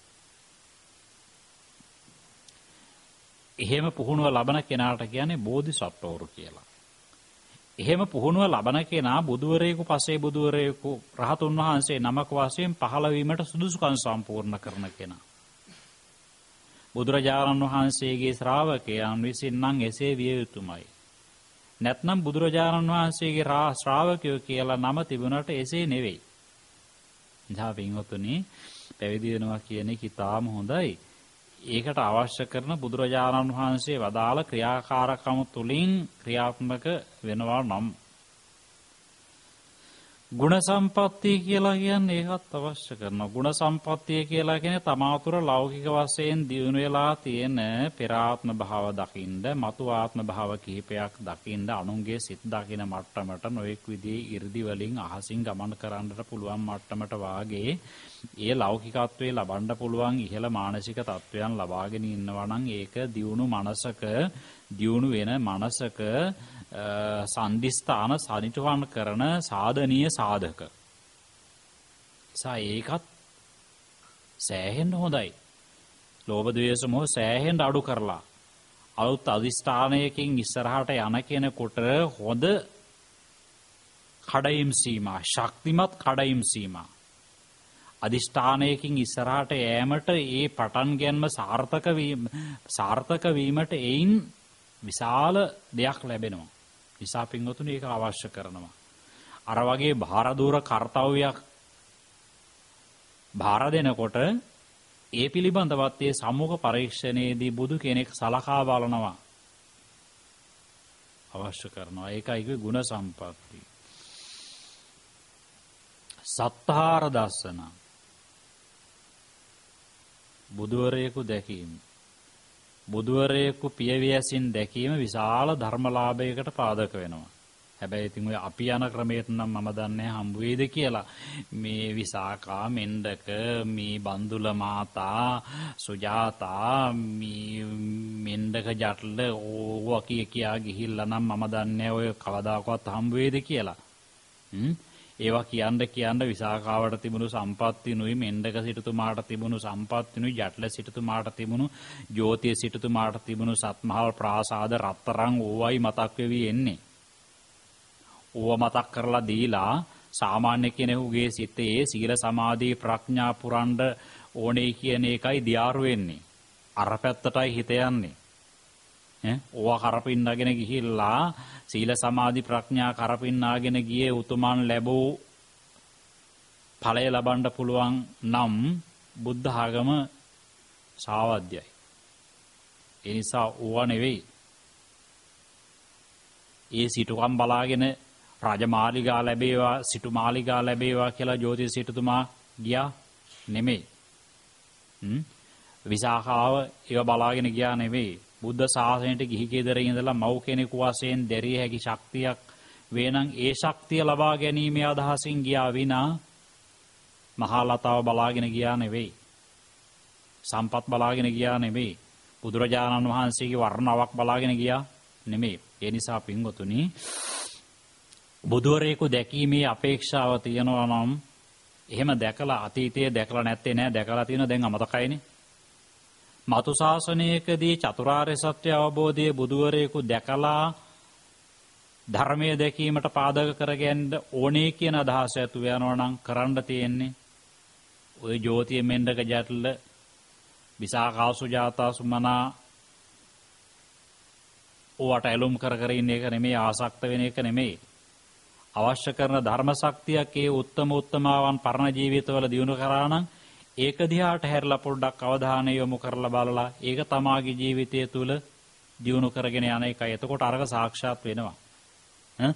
නිසා බුදුවරයෙකු දැකීම කියන එකත් අර වගේ බරපතල භාරදූර කර්තව්‍යයක් භාර කිරීමේදා සලකා බලන සුදුසුකමක්. මොකද එතන මනසට ඒ තරම් පුදුමාකාර ශක්තියක් එනවා අර බුදුරජාණන් වහන්සේ දැකීම බණ ඇසීම ආදී කාරණා මුල් කරගෙන ඒක කියලා දීලා ලේසියෙන් විස්තර කරන්න පුළුවන් දෙයක් දකින්නට ඕනේ. අධිකාරෝ ජීවිත පරිත්‍යාගයක් ඒකත් අවශ්‍ය කරනවා.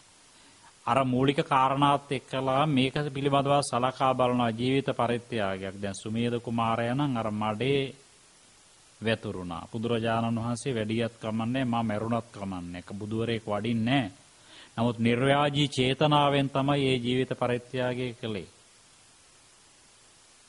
නිර්ව්‍යාජී වෙන්නට ඕනේ. දවසක් උගන්වනකොට පැවිදි වෙන්න ඉන්න කීප දෙනෙකුට මම කීවා. ඉතින් අර එක අවස්ථාවක තියෙනවා නෙමේ. අර මේ පිඹුරෙක් වෙලාගත්තු වෙලාවකදී ඒ උපාසක මහත්මයා පන්සිල් සමාදන් වෙලා ගිහිලා සම්භාවනීය ස්වාමීන් වහන්සේ නමක් ළඟින් මේ අර අතේ කැත්තකුත් තිබුණා. නමුත් වෙලා ගත්තාට පස්සේ උනම් පිඹුරා මරන්නත් තිබුණා කොටලා. ඒ වුණත් මේ කෙටුවේ නෑනේ. ඒක විසි කරා.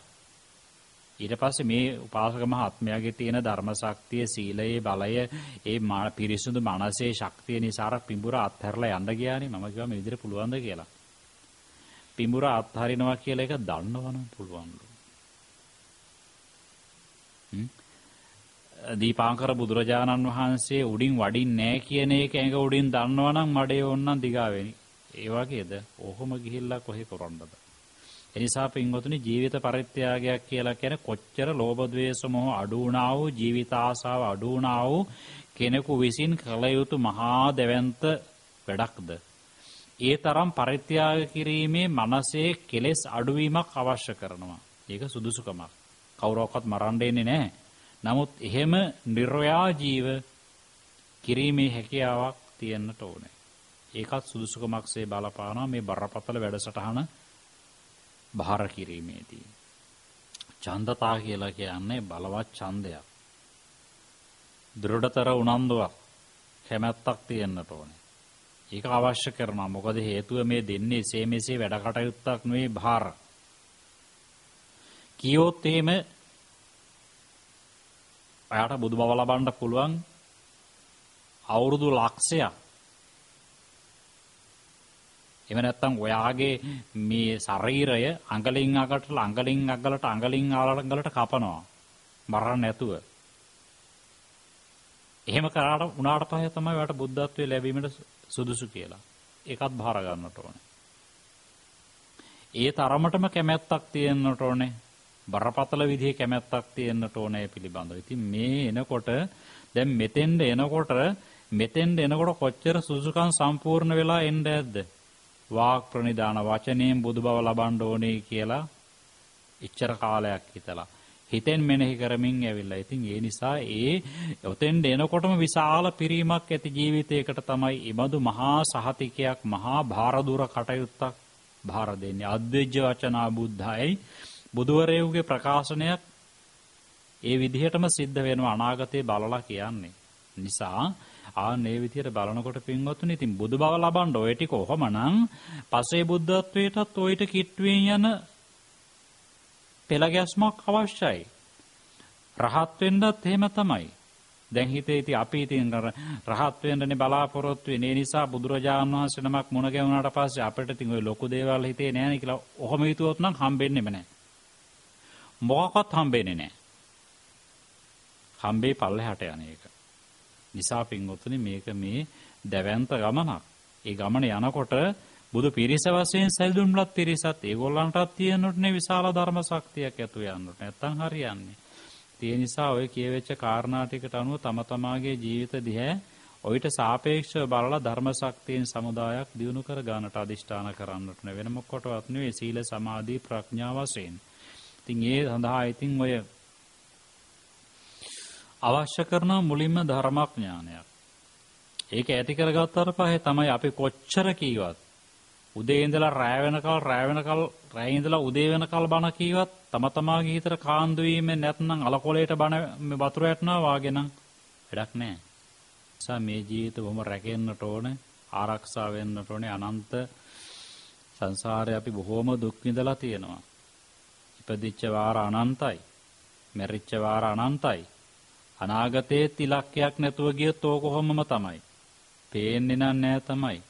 අපිට සමහරවල්ලාට කල්පනා වෙන්නේ ඕවා කල්පනා කර ඉන්න ගියොත් අපිට ඕවා කල්පනා කර ඉන්න ගියොත් අපිට වෙන වැඩක් කරවන්න හම්බෙන්නේ නැහැ කියලා හිතේ. හැබැයි ඒක ලාභ සිටීමක්, උසස් සිටීමක්, පාණ්ඩිත චින්තනයක් කියලා හිතුණාට මොකද ඔය තරම් දුෂ්ප්‍රාඥ මන්ද බුද්ධික, ඔය තරම් අලාභදායි, ඔය තරම් අවාසදායි සිටීමක් තවත් නැහැ. ඒ නිසා පින්වතුනි බොහොම සැලකිලිමත් වෙනකොට මේ ජීවිත පින් ඇති ජීවිත. අදිෂ්ඨානයක් ඇතුව ඉස්සරහට යන්නට ඕනේ. නිකන් නම් හිතන්න එපා බුදුරජාණන් වහන්සේ නමක් පහළ වුණාට පස්සේ අපිත් කොහේ හරි ඉඳලා අපටත් බණ අහනකොට නිවන් අවබෝධයක් වෙයි කියලා අපායටමයි යන්නේ. ඔහොම හිතුවොත් නම් අපායටමයි යන්නේ. නිකන් ඔය අඳගොළු බිහිරි වාගේ ඉලක්කයක් නැතුව නිකන් ගිහිල්ලා නම් මේකේ නිස්තාවක් ලැබෙන්නේ නැහැ. ඒ නිසා දහම් පොතපතට වැඩිපුර කිට්ටුවෙන් බණ දහමක් අහන්න වැඩ තියෙනවා තමයි. ඒ වැඩ සියල්ලත් එක්කලා මේ ටිකත් කරගන්න. ඔය ඔක්කොම වැඩ එක ජීවිතයක දියුණුවට හේතු වෙන වැඩ. සමහරවල්ලාට බලාපොරොත්තු වෙන දියුණුවකට එන්නත් බැරි වෙයි. මග්ගකට එයි. ඒ නිසා මේ පැත්ත පිළිබඳව සැලකිලිමත් වෙන්න. මේ පැත්ත පිළිබඳව සැලකිලිමත් වෙනකොට මෙලව ජීවිතයේ කරන වැඩ පිළිබඳවත් බොහොම ශක්තිමත්ව කිරීමට අවශ්‍ය කරන ඇතුළතින්ම මෙහෙයවීමක් ලැබෙයි. ඒ නිසා වැඩිපුර බණ පොතපතට කිට්ටු වෙන්න. මේ දුරු රටකට ඉන්නේ බුද්ධ ප්‍රතිමාවක් තියාගන්න, පැන් වීදුරුවක් හරි පූජා කරගන්න, ගිලම්පස් ටිකක් හරි පූජා කරගන්න, පිරිත් සූත්‍රයක් හරි කියාගන්න, ටික වේලාවක් හරි වේලාව ලැබෙන විදිහට අනිත් කටයුතු අපි කරගන්නේ ශාරීරික කෘත්‍ය සිද්ධ කරගන්නවා, ගෙවල් දොරවල් කටයුතු සිද්ධ කරගන්නවා, අනිත් සියලු කටයුතු කරනවානේ. එහෙනම් මේ පැත්තටත් දෙන්නේ, ඒ සැලකිල්ලම මේ පැත්තටත් දෙන්න. මොකද මටද කරන්නේ? බුදුරජාණන් වහන්සේටද? තවත් කාටක්වද? නෑ, තම තමාටමයි. ඒ නිසා ඒ සමබර මානසිකත්වයක් ඇති කරගන්න භෞතික දියුණුවත් එක්කලා ආධ්‍යාත්මික දියුණුව ලොකු ගමනක් යන්න පුළුවන්. ඒ ගමන නිවෙන ගමන. ඒ ගමන සැනසිලි ගමන. ඒ ගමන කෙලවරක් ඇති ගමන. ඒ ගමන මගදිත් සැප ලැබෙන ගමන.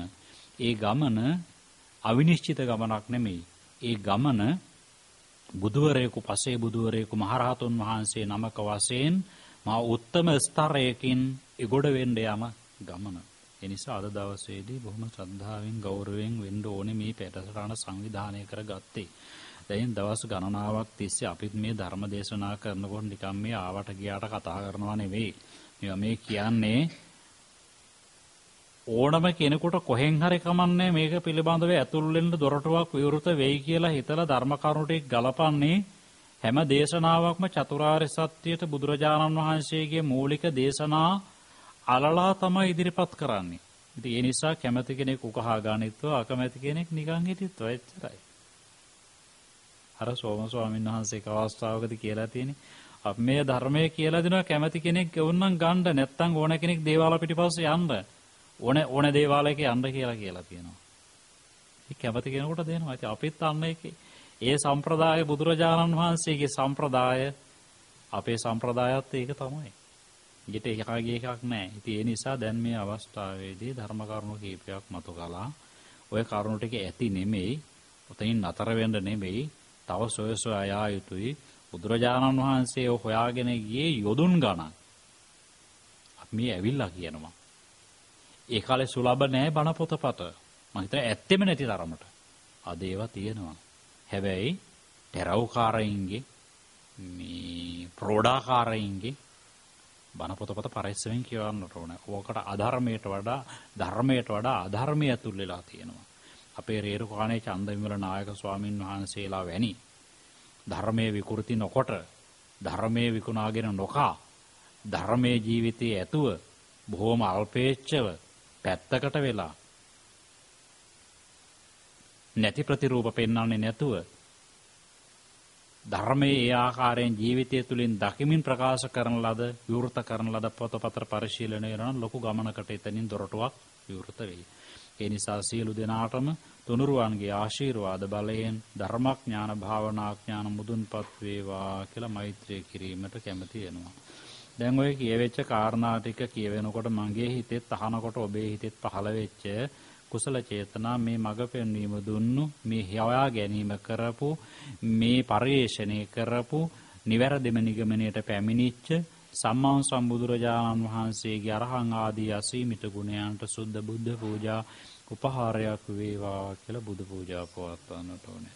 සුවාසූදහසක් ධර්මස්කන්ධයට උතුම් ධර්ම පූජාවක් වේවා. මහා සංඝරත්නයේ සුපටිපන්නතා ආදී ගුණයන්ට උතුම් සංඝ පූජාවක් වේවා. ආචාර්ය උපාධ්‍යයන් වහන්සේලාට උතුම් ගුරු පූජාවක් වේවා කියලා අදිෂ්ඨාන පිහිටවන්නට ඕනේ. දැන් මේ අවස්ථාවේදී ඔය ආකාරයට මේ කාන්තාරයක් වැනි ප්‍රදේශයකදී මේ බොහෝමත්ම පිරිසිදුවට පිළිවෙලට භෞතික පරිසරය සකස් කරගෙන බණ ටිකක් ඇහැව්වා. ඔය කියවෙච්ච කාරණාවලට අනුව ප්‍රශ්න ගැටලු තියෙනවා නම් අහන්න. එළිය වැටෙන කල් හරි උත්තර දීලා යන්නම්. කොහොත් බලාපොරොත්තු වෙන්නේ මේ. ඒ නිසා ඒවා තම තමාගේ ජීවිත තුළ දියුණු කර ගැනීමට අදිෂ්ඨාන කරගන්න පින්කම සංවිධානය කරගත්තු මේ භද්‍ර යෞවනයේ පින්වත් මහත්මිය මහත්මිය චූටි දූ දරුවන් ඇතුළු කොට මේ සහභාගී වෙන කල්යාණ මිත්‍ර සත්පුරුෂ සෑම සියලු දෙනාටම නිරෝගී සුව දීර්ඝායුෂ තුනුරුවන්ගේ ආශිර්වාද බලයෙන් උදාපත් වේවා. ධර්මාඥාන භාවනාඥාන ප්‍රතිපත්ති ඥාන මුදුන්පත් වේවා. එදිනදා කරන කටයුතු සාර්ථක භාවයටම පත් වේවා. තම තමා ජාත භූමිය අපේ ජාත භූමිය අපේ ජාතිය අපේ ආගම අපට කිසිසේත්ම අමතක කරන්න පුළුවන් නෙවෙයි. අමතක කරනවා නම් ඉස්සෙල්ලාම අපි අමතක කරන්න ඕනේ. අමතක නොකටයුතුයි. ඉතින් අපට ප්‍රතිරූප දේශ වාසයේ මේ වගේ විරලයි සුලභ නැහැ. ඒ තැන්වල තියෙනවා. නමුත් අපේ දුරාචාර අපේ ඇත්තන්ගේ බොහොමයි. නාස්තිකාර වියදම් බොහොමයි. ආටෝප බොහොමයි. ඒ නිසා අද වෙනසීගෙන වඳ වීගෙන නැසීගෙන යන ජාතියක් බවට පත් වෙලා තියෙනවා අපේ ජාතිය. ඒ නිසා ඒ ජාතියේ නැංගී සිටීම උන්නතිය උදෙසා අපට පුළුවන් නම් යමක් මේ තැන්වල ඉඳගෙන කරන්න ඒවටත් අදිෂ්ඨාන පිහිටුවා ගන්න. ඒවට අපි ඍජුව මැදුහත් නොවි සම්බන්ධීකරණ ලබා දෙනවා. අහිංසක දුරාචාර නැති පවුල් වලට විශේෂ වශයෙන්ම ඔක්කොම කරලා හමාරයි. ජන සංයුතිය වෙනස් වුණාට පස්සේ ජන සංචිතය අපේ සිංහල බහැලා ගියාට පස්සේ එහෙම මහා ව්‍යසනයක් සිංහල ජාතියකට මේ තාක් කාලයකට සිද්ධ නොවූ මහා ව්‍යසනයක් එදා ඉඳලා මැරුණා. ලක්ෂ ගණන් මැරුණා. හැබැයි කොහෙන් ගියා සංචිතේ වැඩියෙන් හිටපු නිසා මේ තාක් ඔළුව ගහගෙන පය ගහගෙන ආවා. අද ඒකත් නැති වෙලා යනවා. ඒ පිළිබඳව දැඩිසේ පින්වතුන්ලා හිතට ගන්නට ඕනේ. මේ වගේ හිටියත් පින්වතුන්ලා කවදා හරි ඒ තැන් වලට එන්නට ඕනේ. අපට නම් ප්‍රශ්නයක් නැහැ. අපට ඉඩ කරුණුත් නැහැ. දූ දරුවොත් නැහැ. භාර්යාවරුනුත් නැහැ. අම්මා තාත්තා දෙන්නත් නැති වෙලා ගියා. ඒ නිසා අපට හිතන ක්ෂණේ යන්න පුළුවන් දුර රටකට ගිහිල්ලා ජීවත් වෙන්න. අපට තියෙන ඇතුළ දිහා බලා ගන්න එක විතරයි ආධ්‍යාත්මික පැත්ත. ඒ නිසා ඒ පිළිබඳවත් කාරණා අවධානයට ගන්නට සියලු දෙනාට උතුම් පින්කම් කර ගැනීමට ජාත භූමිය සකස් වෙන්නට ඕනේ. පිරිහෙනවා කියලා කතා කරාට කවදාකවත් දියුණුවක් එන්නේ නැහනේ. ඒවා පාරමිතා විදියට බාහිර අරගෙන නෑ මම යමක් කරනවා මේ කුදෙසා පින් සිතින් කියලා අදිෂ්ඨාන කරගත්තාට පස්සේ පින් සිද්ධ වෙනවා එතනිනුත්. සමාජයේ සටහනක් තියන්නට ඕනේ. අගුණ පැත්තෙන් නම් තියන්න පුළුවන් බේබද්දෙක් විදියට, සල්ලාලයෙක් විදියට, මංකොලකාරයෙක්, කුඩුකාරයෙක් විදියට. ඒ සටහන අපේ අය හරි දක්ෂයි තියන්න. ගුණාත්මක වශයෙන් රටරදයට සමයට යමක් කළා අනගාരിക ධර්මපාලතුමන් වැනි මිගෙට්ටුවත්තේ ගුණානන්ද ස්වාමින් වහන්සේ වැනි වාරියපුර සුමංගල ස්වාමින් වහන්සේ වැනි අපේ සෝම ස්වාමින් වහන්සේ වැනි පානදුරේ අරියධම්ම ස්වාමින් වහන්සේ වැනි ගිහි පැවිදි උතුමු තිබ්බා. හික්කඩුවේ සුමංගල නායක ස්වාමින් වහන්සේ වැනි සටහනක් තිබ්බා. අපට වෙලා තියෙන්නේ ඒ උතුමෝ ජීවත් වෙන්න කාලේ පේන්නේ. අපවත් වුණාට පස්සේ මරුණාට පස්සේ තමයි අපි මහ ලොකුවට කියන්න යන්නේ. ඒ නිසා එහෙම නොවෙන්නට සටහනක් තියාගෙන ඉස්සරහට යන්න, පින් සිද්ධ වෙනසේ ඉස්සරහට යන්න. බුදුරජාණන් වහන්සේ පවා ස්වකීය ජාතිය පිළිබඳව කතා කළා, ක්‍රියාත්මක වුණා. ඒ නිසා ඒ කාරණා ටිකත් සැලකිල්ලට ගන්න තුනුරුවන්ගේ ආශිර්වාද බලයෙන් සියලු දෙනාටම සියලු සැනසෙල්ල වේවා, යහපත වේවා, හැම පැත්තකින්ම දියුණුවක් වේවා, ආරක්ෂාවක් වේවා, ගුණධර්මයක් දියුණු වේවා. මේ ජීවිතේ වැඩි වැඩියෙන් භෞතික දියුණුව ඇති කර ගන්නාseම සීල සමාධි දාන සීල භාවනා ආදී වශයෙන් දියුණු කර ගන්නට අදිෂ්ඨාන පිහිටුවා ගන්න. මේ ජීවිතයෙන් මිදුණට පස්සේ මේ ජීවිතයේ මගඵල නිවන් සුව දක්වා යන්න අපහසු වුණොත් අපට සසර වසන තුරු නිවන් දකින තුරු මතු ලබන ජීවිත තිරිසන් ආදී සතර ආපාය ආදී දුක් වලින් ත්‍රිවිධ සත්ව විනාශයෙන් පංච විධාන්තරායෙන් අෂ්ට දුෂ්ටක්ෂණයෙන් කියන සංසාරයේ බිහිසුණු ස්වභාවයෙන් මිදුණු යහපත් ස්වභාවයන්ගෙන් හෙබි සද්ධර්ම ශ්‍රවණ යෝනිසෝ මනසිකාරයේ ධර්මානුධර්ම ප්‍රතිපත්තිය ප්‍රතිරූප දේශ වාසය කියන බුදු වෙන්න පස්සේ බුදු වෙන්න රහත් වෙන්න පසුබිම ඇති සම්පත්තීන්ගෙන් හෙබි ජීවිත ලබාගෙන සියලු දෙනාටම නිර්වාණ අවබෝධයේ කෙලවර කොට සියලු සැනසීම සැලසේවා කියලා අපි අදිෂ්ඨාන කිරීමට කැමති වෙනවා. ඉදම්මේ ඥාතිනං හෝතු සුඛිතා හොන්තු ඥාතයෝ ඉදම්මේ ඥාතිනං හෝතු සුඛිතා හොන්තු ඥාතයෝ ඉදම්මේ ඥාතිනං හෝතු සුඛිතා හොන්තු ඥාතයෝ ආකාසට්ඨා ච බුම්මට්ඨා දේවා නාග මහිද්దికා පුඤ්ඤන්තං අනුමෝදිත්වා චිරං රක්ඛන්තු ශාසනං ආකාසට්ඨා ච බුම්මට්ඨා දේවා නාග මහිද්దికා පුඤ්ඤන්තං අනුමෝදිත්වා චිරං රක්ඛන්තු දේශනං ආකාසට්ඨා ච බුම්මට්ඨා දේවා නාග මහිද්దికා පුඤ්ඤන්තං අනුමෝදිත්වා චිරං රක්ඛන්තු මම් පරම් ඉමිනා පුඤ්ඤ කම්මේන මාමේ බාල සමාගමෝ සතං සමාගමෝ හෝතු යාව නිබ්බානපත්තියා ඉදම්මේ පුඤ්ඤ කම්මං ආසවක්ඛයා වහං හෝතු සම්බ දුක්ඛා පමුංචතු. tempat කළ බුද්ධ පූජාව පූජා කිරීම ගාථා සමඟ එකටමයි.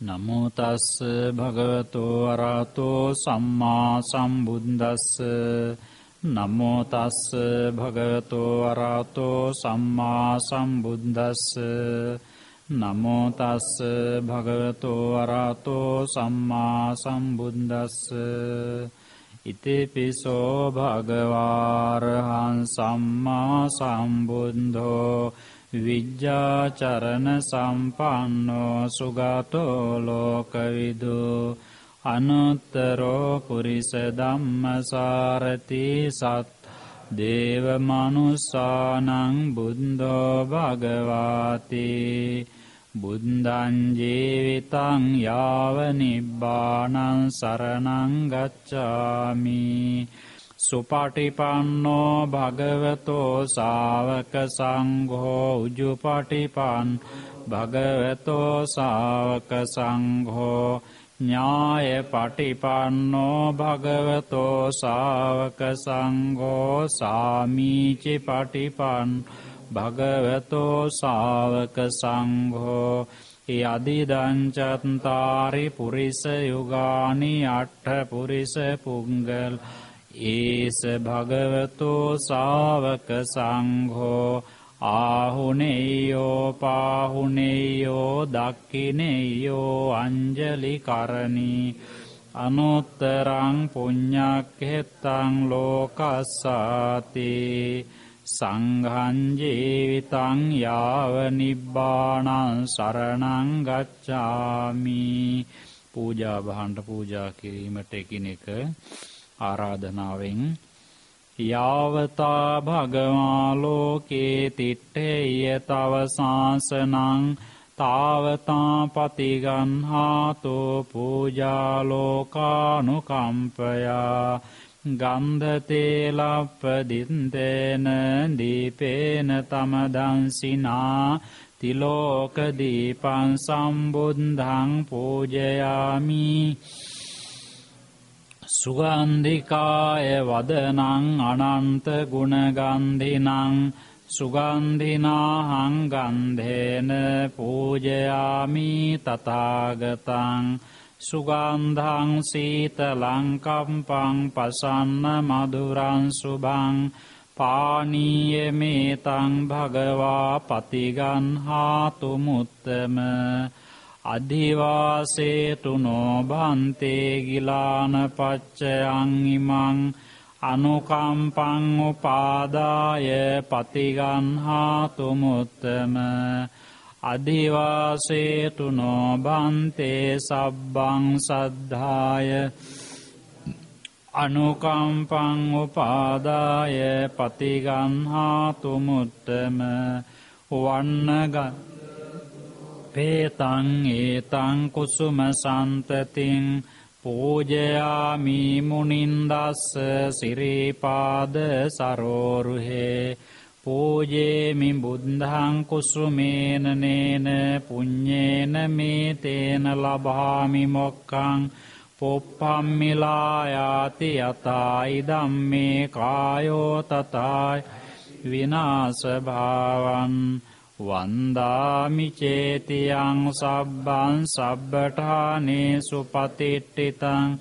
සාරීරික ධාතු මහා බෝධින් බුද්ධ රූපං සකලං සදා කායේන වාචා චිත්තේන පමාදේන මයා කතං අච්චයන් කමමේ භන්තේ භූරි පඤ්ඤ තථාගත කායේන වාචා චිත්තේන පමාදේන මයා කතං අච්චයන් කමමේ ධම්ම සම්දිට්ඨික අකාලික කායේන වාචා චිත්තේන පමාදේන මයා කතං අච්චයන් කමමේ සංඝ සුපටිපන්න අනුත්තර සාදු සාදු සාදු මහා සංඝ රත්නයේ ආශිර්වාදය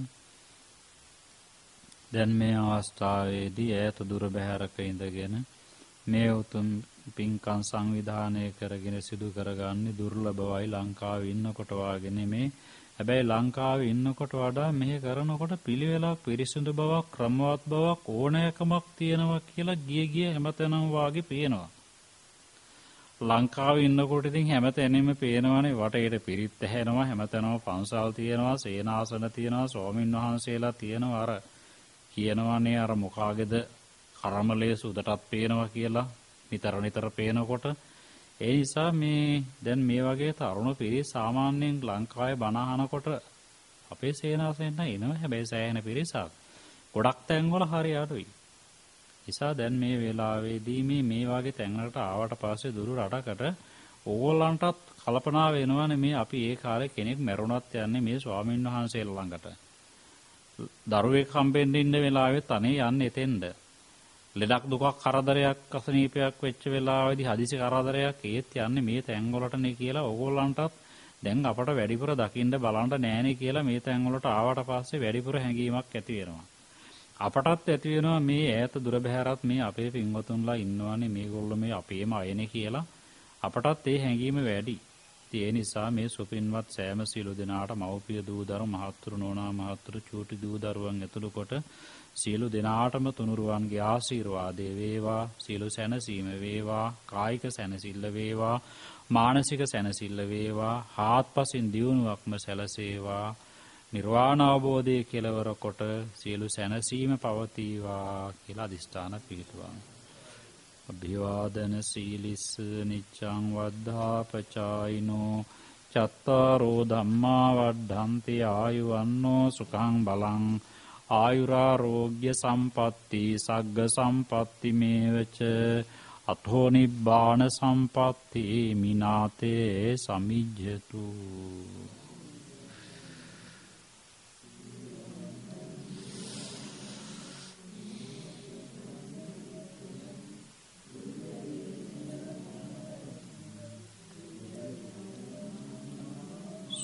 සුපත්තේන සුපත්තේන